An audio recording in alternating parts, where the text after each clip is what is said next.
So, ready for your final storyteller of the evening? Have you been enjoying yourself? You think you might come back? Okay, all right, so I asked our next storyteller to describe your mom in one word, and she said, iconic. Ladies and gentlemen, please put your hands together for Dr. Rose Moten.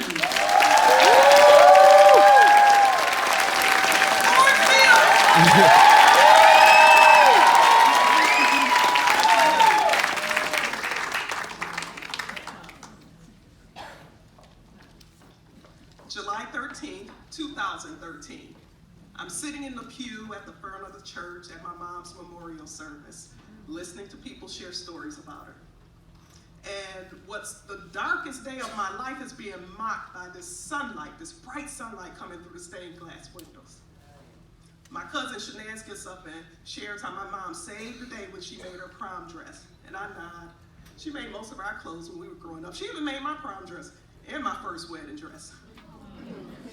Her neighbor gets up and said, "It used to scare me to death when I drive by that house and see her on top of that roof, nailing some shingles. Then she'd pull out that lawnmower and start mowing all the lawns of the abandoned houses. I'd have to either get off my porch and help her or go in the house so I didn't feel bad." My brother shares how all the resale shops in the Tri-County area are waving their flags, half-staff, in honor of their most loyal customer. My mom once brought 2 upright pianos home in her conversion, At the repast, over here, 2 of my younger cousins laughing about an inside joke they had about my mom being a serial killer. They couldn't understand how she could walk the mean streets of Detroit at night, Mac and Van Dyke and 6 Mile, and not be bothered by anyone. She may not have been a serial killer, but my mom, Eliza Lee Moten, was a force. She was a force like a weather system that moves through and changes the landscape. My dad knew she was a force. He knew the first time he laid eyes on her. Summer of '66, walking down St. Clair Street on the east side. His sister said when he met my mom, he called back home to his family in Mississippi and said, "I met me a fox." Now, Fox just happened to be my mom's maiden name. But no doubt it had 2 meanings. They were married just 6 months later on December 24th, Christmas Eve, 1966. There were no pictures of their wedding, but as a little girl, I created my own images in my head. You know, poinsettias all over the church. My dad in a green tux. Hell, it was the 60s, right? My dad, who was never one to sugarcoat anything, he set me straight when I was 8 or 9. He said, "Rose, we weren't even supposed to get married on Christmas Eve. It was a shotgun wedding." My mom chimed in, "Yeah, we had other dates we were supposed to get married." She called him October '66. "Robert, are we going down to the courthouse to get married today?" "No, I gotta babysit my little cousins." November '66. "Robert, what about today?" "I don't have no bus fare." Finally, December 24th. "Robert, if we don't get married today, the marriage license expires and we'll have to pay another $25. That did it. My dad joked that he was going to be a runaway groom, so he went to the men's restroom in the courthouse and opened the window to jump out. He said, but he looked down, it was the 4th floor, so he went ahead. He said his ideas. My sister Rosalind was born just 5 months later. 2 years after that, my sister Robin was born. And in January of 1972, I made my entrance into the world. It was a little interesting, though, because the doctors told both my parents they'd given birth to a boy. Of course, the truth was revealed the first diaper change. But it didn't change anything because I was this quintessential daddy's girl and tomboy all rolled up in one. In fact, prior to the age of 6 or 7, I actually saw my mom as competition. You know that Oedipus complex? When the young boy falls in love with his mother and wants to get rid of his father. I was the female version of that. I remember one Saturday morning, my mom comes in the living room, and me and my 3 siblings, my younger brother had been born by that time. We laid across the floor watching cartoons. And so, you know, when you got 3 girls with a head full of hair and a curly-headed little boy, combs and brushes were of a premium. They always ended up broken or missing. She comes in with a new comb, and she waves it in the air like Mommy Dearest and says, "See this comb?" comb. Do you all hear me? We all looked up, nodded, that was it.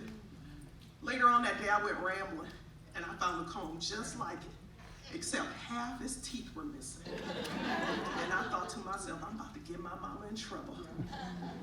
I took that comb and I went in the kitchen where she was sewing at the kitchen table, and I started running that comb through my thick hair, just waiting for her to look up. When she finally looked up, I said, she jumped up, grabbed my head. Did I tell you not to touch that? I burst out in tears like an Academy Award-winning actress. I ran to the bathroom, I got that new comb, and I brought it to her. You sort of saw the guilt and remorse in her eyes. But it wasn't over because I had the goods on my mom. When my dad got home from work, I put on the waterworks again. I was supposed to get a house here by that time. He picked me up, he marched me in there. My mom, he said, Lee, he called her Lee. You made Rose cry, you leave Rose alone. You hear me? Of course he was joking with her, but in my head I was sticking out my tongue.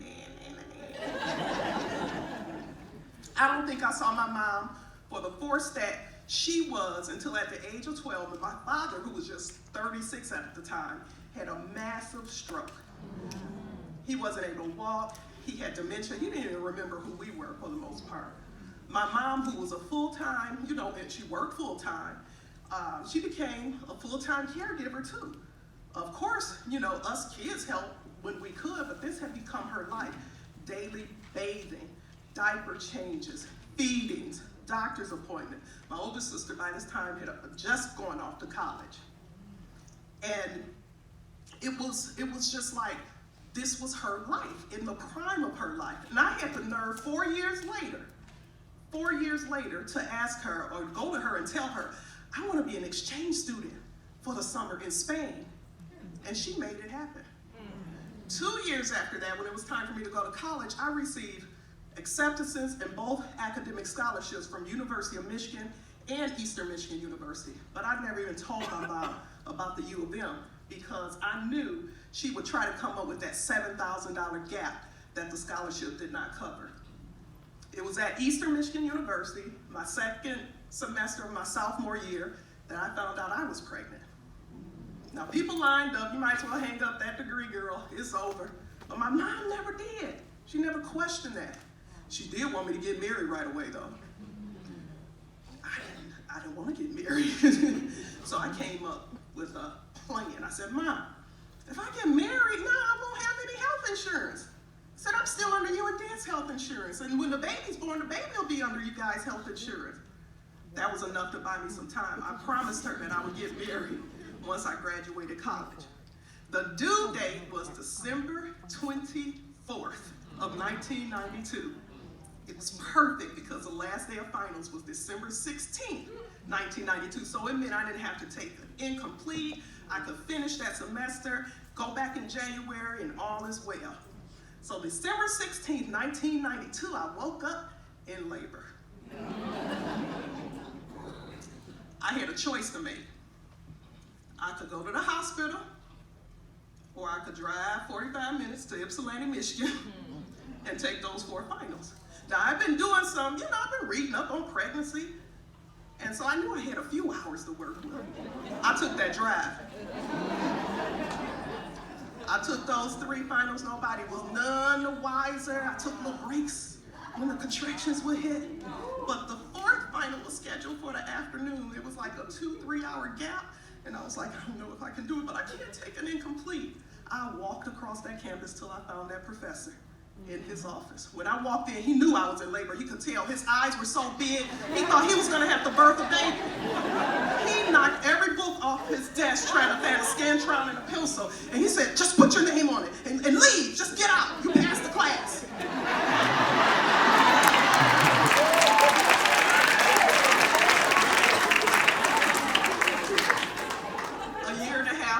Graduated on time, magna cum laude with honors.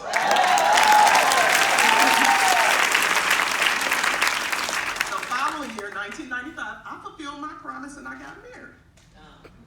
2 years later, in 1997, while at working full time and I'm in graduate school for my master's degree at Wayne State University, I'm in night class. Woo woo, time hearts.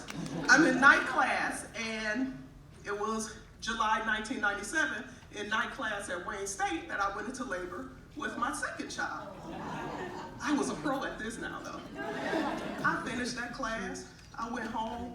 I mounted a TV on the nursery wall. I finished painting one of the walls in the nursery. Then I went to the hospital and gave birth to my son Ian 4 hours later.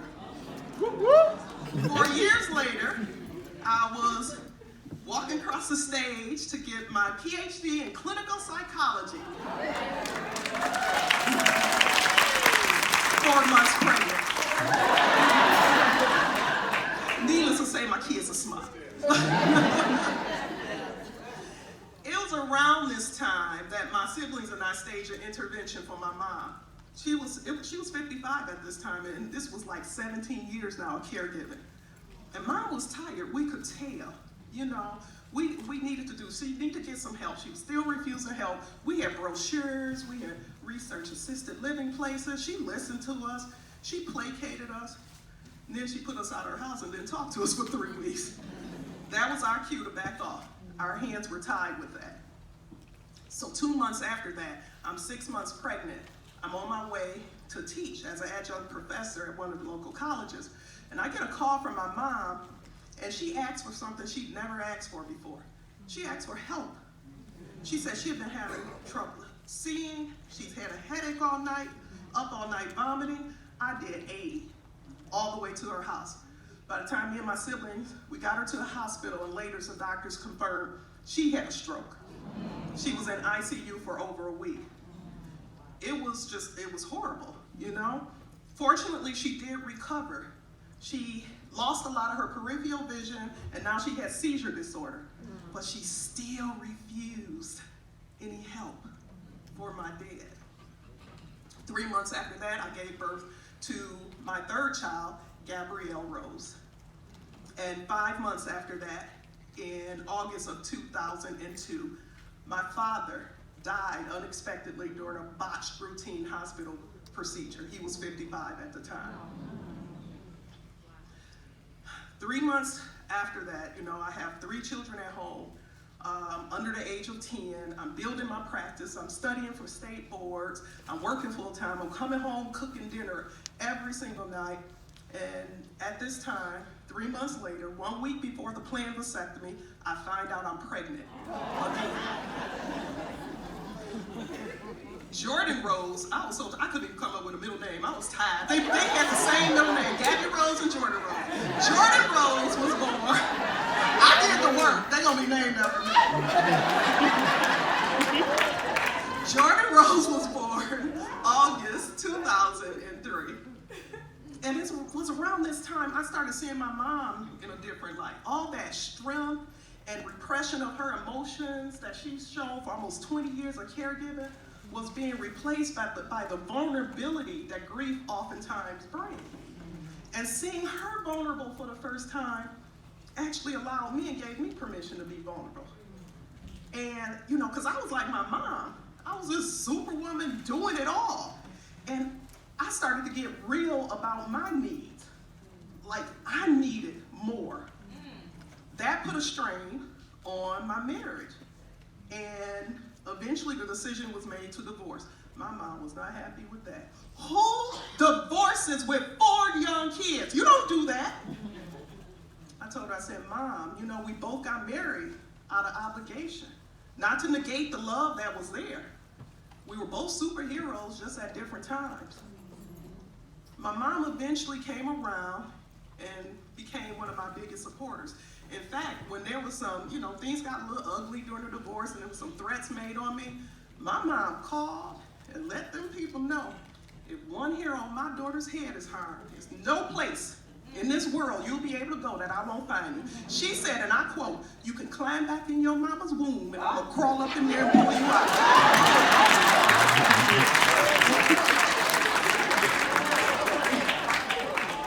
She became my biggest support. I think my decision to advocate for my own needs gave her permission to advocate for her own needs. And she started talking about how she wanted to get married again and find love again. We started exchanging dating stories. Hers were PG-13. Gotta keep in mind, she was 19 when she started dating my dad. That was all her dating experience. I would call and tell her about the rich old Italian man that flew me out to Vegas to meet him out there for the weekend. She'll tell me about the good-looking guy that she met on the bus that she wanted to date. Ooh, Rose, he is easy on the eyes. I wouldn't mind dating him. Really, Mom? What's his name? I don't know. Did you get his number? No. How you expect to date this man? I know what bus stop he got off on. But let me tell you, Eliza Lee Moten stories went from PG-13 to R real quick. My sisters had stayed the night over my house, and we were all in my bedroom one morning when my mom called. We put her on speakerphone, and she said, "Guess what?" We all said in unison, "What?" "I got me some last night." "What?" "Yes, we did it 3 times. And on the 3rd time, he fell out the bed." Between the 2 of us, it was 120 years in that bed.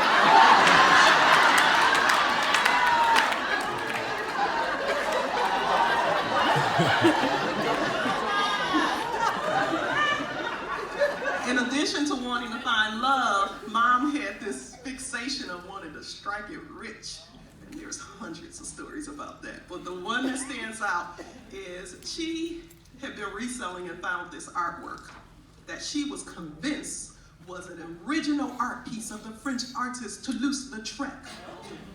She'd been researching and found out there was a missing art piece, and she had the one.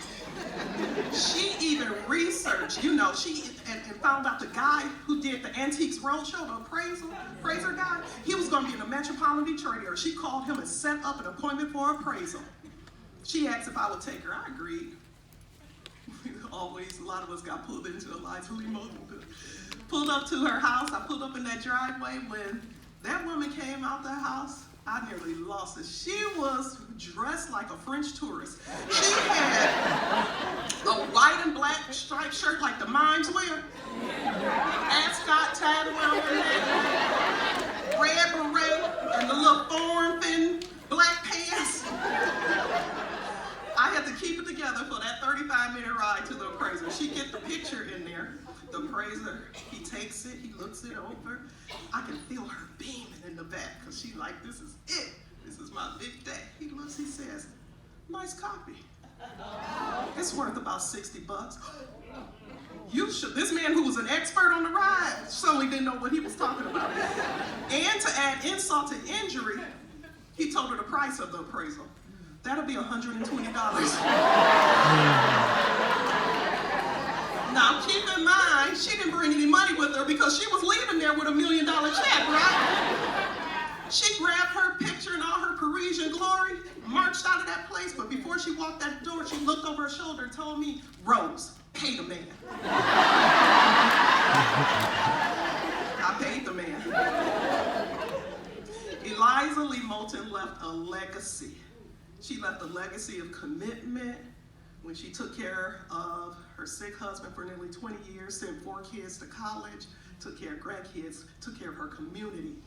She left a legacy of perseverance. She left a legacy of it's okay to live life as an adventure, even if that means you got to create your own adventure. Last month, I took my daughters to New York City for the weekend. And the first night there, we're in Manhattan. We're at this 5-star steak restaurant. I'm talking floor-to-ceiling windows, white linen, lighting perfect. I'm feeling good. Got my drink. I got my teenage daughters with me. We just vibing. We conversing. And during the conversation, my youngest daughter, Jordan Rose, looks at me and says, "Mom, you got commitment issues." I was talking about not wanting to see a 2-hour movie.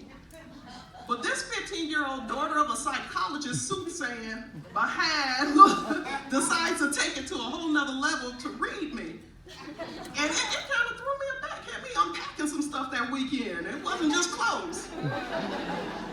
But one of the things I told her eventually was, I don't have commitment issues. I'm committed.